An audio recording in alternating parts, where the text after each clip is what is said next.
everyone, this is Joel with the EV Geek podcast, and we are back at Evolve Auto today. And today we're going to look at what I'd say $6,000 or $6,500 electric vehicle can get you these days. So Sebastian is joining us from the Kilowatt Station. How are you doing today, Sebastian? Great. So we're going to take a look at this Nissan Leaf and find a little bit more about it. So tell us a little bit about it, Sebastian. Yeah, so this is a 2019 Nissan Leaf. It is the S trim, so it's your base model. So you don't get a ton of super nice things, but we're talking, $6,000, right?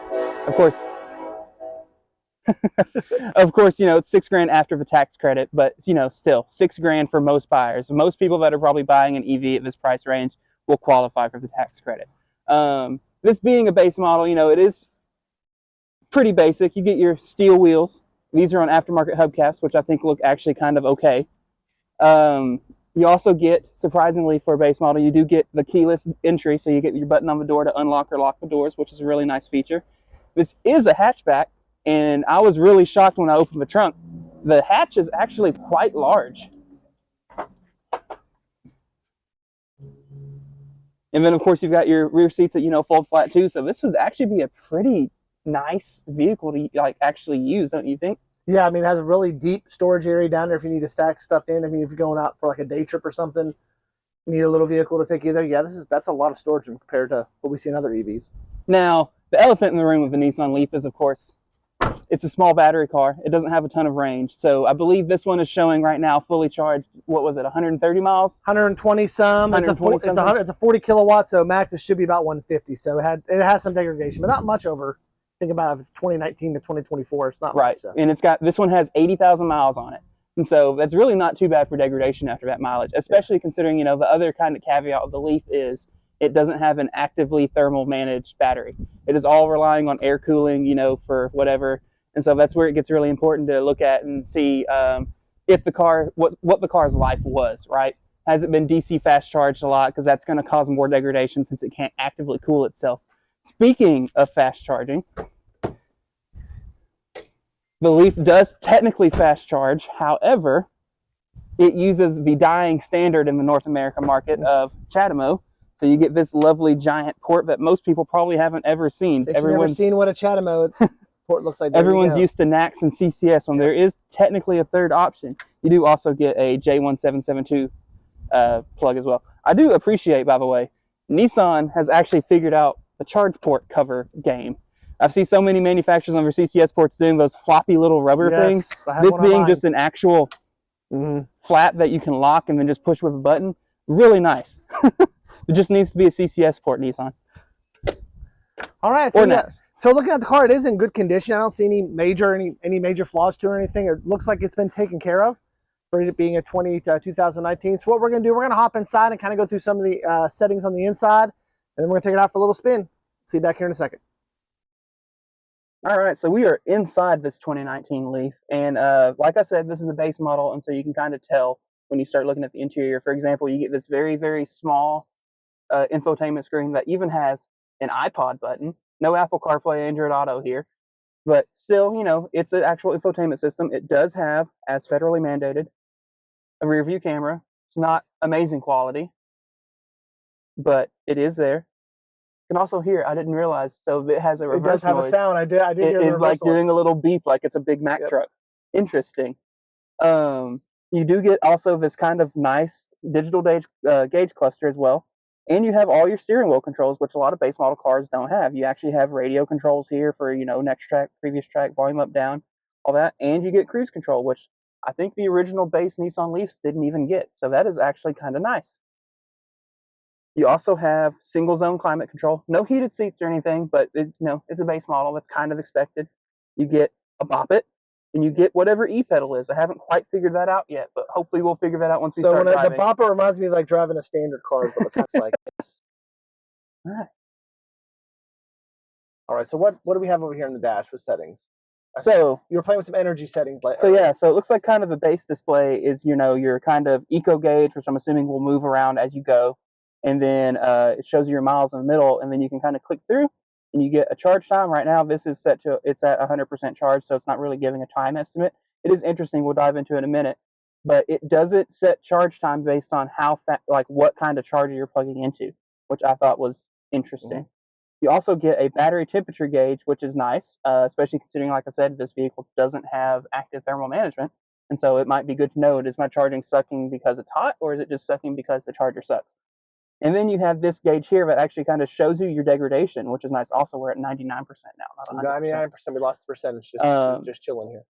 And then I didn't even realize, but you can actually click left and right on this, and you get even more options. So you get a radio display, which is nice. Not a lot of, I mean, I know plenty of cars way more expensive than this that don't let you do anything on the gauge with your radio. You also have a eco display, so this will show you like a graph of your efficiency over the last 60 minutes, as well as just a average for the drive. You get, again, just kind of like a general info. So this is like a trip computer. Again, shows you your efficiency, average speed. Let's see, tire pressures. This looks like a speedometer, and then shows you your radio at the bottom. And then this car, since it is a base model, only comes with forward collision warning. So there's no adaptive cruise, no blind spot monitoring, or anything like that. Finally, this is a warning because we technically have a low tire pressure. And then finally, we have a whole bunch of settings in here that I was honestly surprised by. So VDC setting is just for turning traction control on or off. Driver's assistance is just whether or not you want to have the emergency brake on. Not anything too exciting in there. It does have this under chassis control. Active trace control. Okay, I don't know what that is. E-pedal, which it just says retain, which I'm guessing is it'll keep it on and off, depending, like on if you reboot the car, which is cool. You don't have to reset it every time. Let's see here. Customize, so I believe that's just what you want it to be on by default. And then you have vehicle settings, and there's a bunch, or not vehicle settings, EV settings. There is a whole bunch of stuff in here, which was kind of surprising. So you have your charge connector lock, which you can have it on auto. Do you want to unlock or unlock? So I'm assuming this is so that someone can't just rip out your charger. Nice. You also have two individually set charge timers. So for setting up, if you had, say, time of use program, or you plug in at work and you maybe only want to start charging in the afternoon, whatever, so you can keep it at 100% for as little time as possible. Because this is one of those cars like you probably shouldn't charge to 100% every day, but with the limited range, you might end up charging to 100% a lot more often than you plan. You also get, so this is where I was alluding to before, the charge time screen, where you actually set the time it's going to take based on what you want the charger, like what kind of charger you're plugging into. This is really weird. I've never seen an EV do this. Usually they just figure out how fast they're charging and adjust the time from there. They know you actually go in there physically adjust it yourself. Yeah, they know that you're plugged into a level 2 charger that's giving the car 6 kilowatts right now, so it's going to just adjust the time automatically. This is super weird to me. I wonder if you try to put it in a higher setting and you don't get that as a default to a lower. I don't know. It's a good question. Yeah. You also get, well, I've not seen this in a lot of non-Tesla EVs, but you actually can set a time for the climate control to automatically turn on. Super cool. And you have actually 2 individual times you can set for that. So that's actually really neat. It is pretty cool. Yeah. This is one of those things, Nissan has been making the EVs for a while, and maybe this is just stuff they've learned over the years.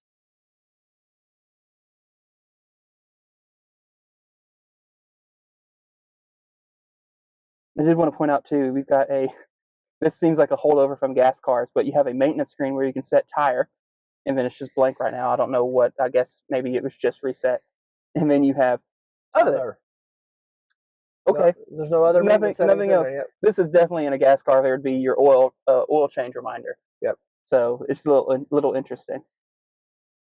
Otherwise, that seems like a pretty decent tour of the front seat of this. It is. I mean, look, I'm going to zoom out a little bit here and kind of see what we're looking at. But it's in really good condition. I mean, we don't see any major problems with it for being this old. Yeah. So again, this has 80,799 miles, and honestly, like the interior still feels pretty well put together. There's some weird stains or whatever, but that's just stuff the detailer can handle.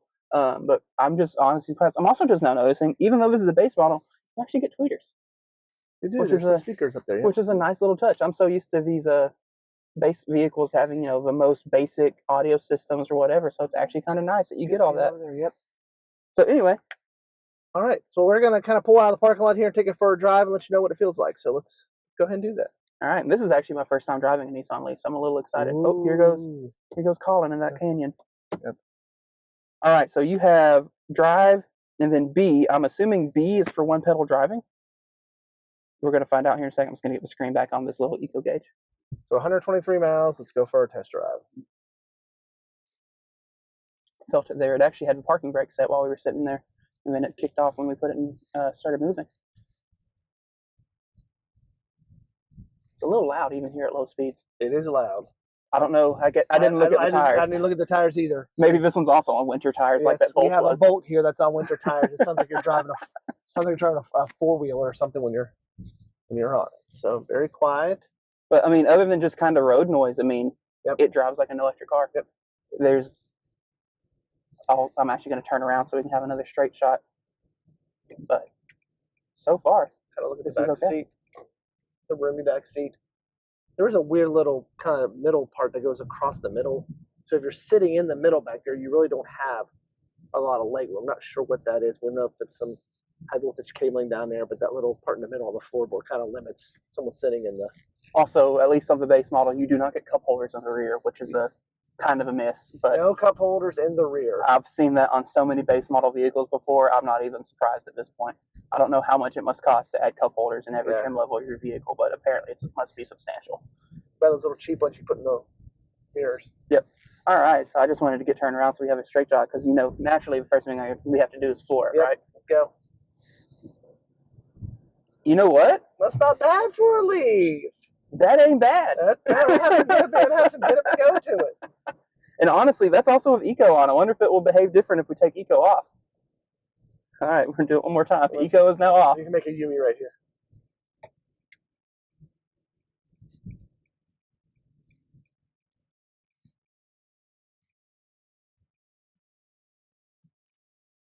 And by the way, I don't know, maybe that's what the E-pedal is for. It is doing some regenerative braking, but it is not very strong. All right. But it's also at 100%. I keep forgetting that we have it fully charged, so that might be why. All right. Ooh. That had a little more get up and go. All right. So Eco definitely was limiting us there. Yep. Wow. It actually locked up my seatbelt. Look at that. That is a little impressive. The Leaf is taking off. All right. So good thing the air is cold. That's a nice thing about it. Looks like you have AM, FM, XM. You can plug an iPod into. You do have some charge settings down here, it looks like. You do have a place to plug in a USB. The good old, we call them cigarette adapters. Yeah, 12 volt. 12 volt, yeah. Or growing up, actually had cigarette lighters in them. Got the air set on 60. I just roll down this. We'll go down this little hill here and kind of come back and kind of give you our final thoughts. But so far, I like this. So as compared to like the Bolt, does it ride the same, similar, or? Honestly, which I don't know, maybe it's just my Bolt. Yeah. I kind of feel like this might be a little smoother. Really? Now, I think there's more road noise. But again, I don't know what tires are on this. They might not be OEM tires. It's not really super fair to compare when it's a 80. I think there was there Kumos on? I think I said it was Kumos on. Okay, so you know, again, it's got 80,000 miles on it. So it's not super fair to necessarily compare road noise and stuff on the cars at this age. But honestly, I think the suspension might ride a little smoother. It does. I think it does. Which I'm a little surprised by because again, this is a very kind of budget vehicle. You know, this is $6,000 used, but new. I mean, they're still selling these things new, and they're like after tax credit, they're like $25,000. Yep, that's crazy. That is. You know, the Bolt, at least mine, is a 2019. When it was new and it's a Premier, when it was new, the MSRP was in the 40s. Yep, which is crazy. Because now they're $20-something thousand EVs. Some stupid lease deals in some states on these things too. So yeah, this is honestly. Get a lease for $25. I'm just thinking like the out of spec lease deal that we were talking about. Yep. How they were doing $20 a month. Like. Yep. This would be an awesome car. That honestly, even at like $40, $50, $60 a month. I know. This would be good. If you just needed a car that needed to go to and from work and just to drive around town, you weren't planning on doing in really long distance traveling, I mean, second car, this would be perfect. Yeah, this ain't bad.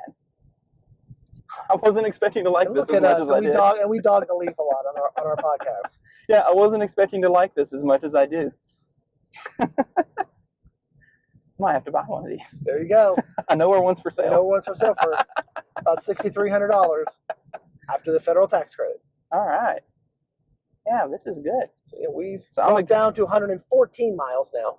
True, which we floored it a couple times. We did floor it a couple times. We're at 98%. 98%. 97 actually, just ticked down. Someone did tint the windows on this car, so the windows are nice and tinted. We have this up here. Yeah, we get a sunglasses holder. No sunglasses. Your dome lights. Microphones up there. All right, so I'm going to pull over here, Joel, and then I'm going to let you drive. All right. Drive back so you can see if you have any different opinions. Yes. We got some cyclists here, so we can't do anything crazy now. Getting gunning with the cyclist. Everyone is out enjoying their Labor Day. I usually go down to the second parking lot down here. Turn around. We're going to swap hands with the gimbal. Yeah, I mean, we didn't get out on the highway, which, you know, I imagine it might be pretty loud on the highway based on just kind of the road noise here. I bet on the interstate it's pretty noisy. But assuming you can just turn up the radio and it sounds okay, that's fine. Yes. The radio does work. We did test the radio. All right. Let's pop over here. We will trade off. We'll trade off. We'll pass the baton here. Don't forget your mic. What is this thing called again? A what? I call it the bop it. I mean, it's just a shifter. It looks like a bop it. The gimbal is doing what it wants to do. And there it is. It's got a nice little turn radius to it. This car.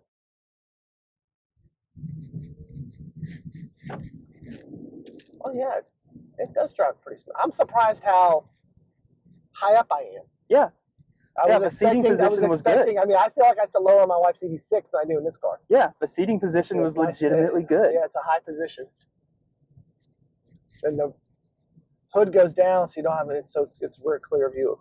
Right.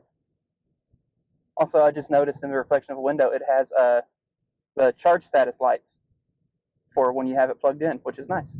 Oh, cool. And so there's there's 4 of them. Wait, are there? No, there's 3 of them. Yep. So I wonder what, percentages they change at. That's weird. So we're now back up to 121 miles. Ooh, we've gained a little bit. Gained a little bit from that stop. Still at 97%. So I'm guessing that means it's more of a guessometer and less based on EPA range. Yep. Which is cool.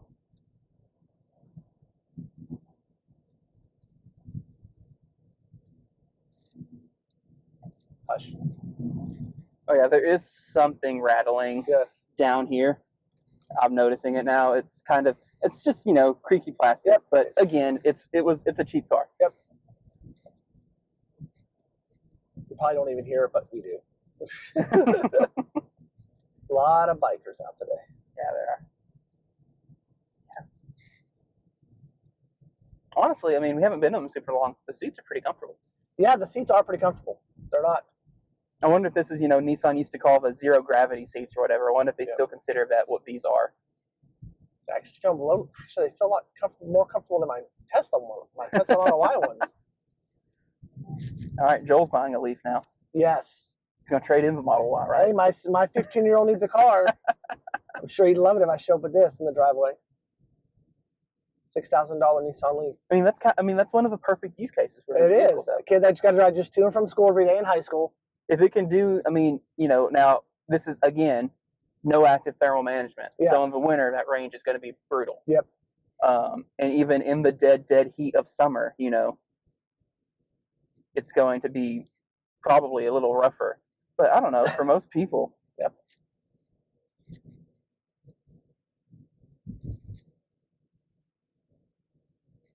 So we're almost back. Any final thoughts, Joel? No, this is, you know what, we've done several podcast episodes where we were kind of dogging the Nissan Leaf a little, but maybe unfairly. But think about it, for $6,300, this is a nice electric vehicle. It's got everything you need. I mean, it's got no fluff, but it's got everything you need for it to function properly. I mean, it charges. It's got there's a charging cables, and I mean, it's fine. It does have some good takeoff. Golly. Yeah. And that was in eco mode. So. And that was in eco mode, yeah. Oh, there's a lot more not in eco mode. So yeah. I mean, it's built well. You can tell it's got a good build quality to it. None of the plastic is falling off or anything like that you expect in some other. Yeah. It's got a rear wiper for the window, which you don't see a lot. And a lot of EVs, you don't see that. Hyundai Ioniq 5, it doesn't have a rear wiper for some reason. Nope, none of the Teslas do. None of the EV6. The EV6 does not either. So. All right, we're now back. We are back fully into Evolve Auto. What are your final thoughts on this, Sebastian? I'm a lot more impressed than I thought I was going to be. So when I originally came in today, we were actually going to drive one of these Bolts that he has for sale, which I drive a Bolt every day. So like, it wasn't going to be a super big thing. It was probably going to be more me just kind of telling you about the random quirks and, you know, features of the car. But Got a really, backup camera? yeah, there it is. I mean, it's not amazing. It's very small, but it does have it, by golly. For 2019, I mean, we got a backup camera. But yeah, I'm impressed. Park. Yep. All right. Thank you all for joining us today. We hope you liked our little tour of the Nissan Leaf. This was a 2019 Nissan Leaf. I almost lost my mic. We want to thank Evolve Auto. Colin, thank you for letting us take this out today and playing with it. And we'll see you guys on another podcast. So long, everyone. See y'all.